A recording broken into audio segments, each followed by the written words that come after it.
بسم اللہ الرحمن الرحیم۔ آج کل کے مسلمان نوجوان کو جب ہم دیکھتے ہیں تو وہ کچھ اس طرح کے کاموں میں مصروف اور مشغول نظر آتا ہے کہ جسے حقیقتاً اسے نہیں کرنا چاہیے۔ مثلا ایک مسلمان مرد نوجوان وہ اپنے کانوں کو چھدواتا ہے اور اس میں بالیاں ڈال دیتا ہے،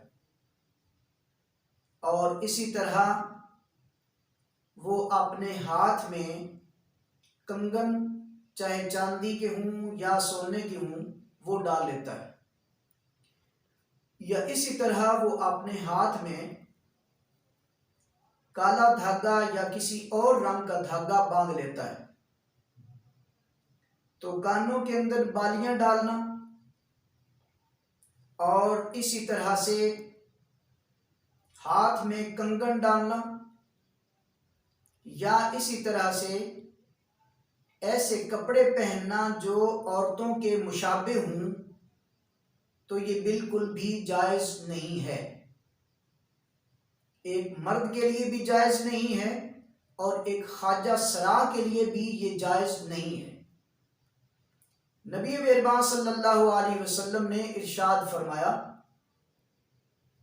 کہ جو شخص جو مرد کسی عورت کی مشابہت اختیار کرتا ہے یا وہ عورت جو مرد کی مشابہت اختیار کرتی ہے وہ ہم میں سے ہے ہی نہیں۔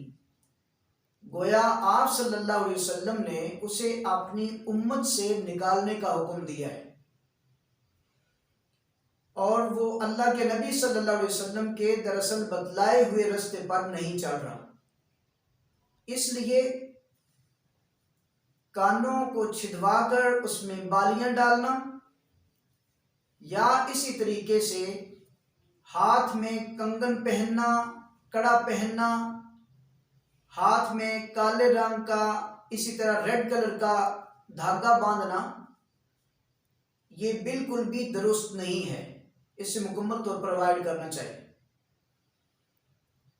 پھر اسی طرح آپ صلی اللہ علیہ وسلم نے ان خواجہ سراؤں پر لعنت بھیجی ہے جن میں مردوں کی نشانیاں غالب ہوں اور وہ عورتوں کی مشابہت اختیار کریں، یا اسی طرح جن میں عورتوں کی نشانیاں غالب ہوں اور وہ مردوں کی مشابہت اختیار کریں۔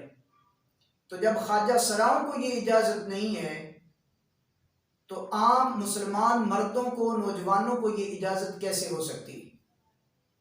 اس لیے ہمیں زندگی کے ہر معاملات میں اپنے دین اسلام کو فالو کرنا چاہیے، کہیں ایسا نہ ہو کہ ہم آپ صلی اللہ علیہ وسلم کی وعیدوں کا شکار ہو جائیں جو ہمارے اخروی عذاب کا باعث بنے۔ نوجوانوں، اپنی دنیا کی زندگی سنوارو جس پر آپ کی آخرت ڈیپینڈ کرتی ہے۔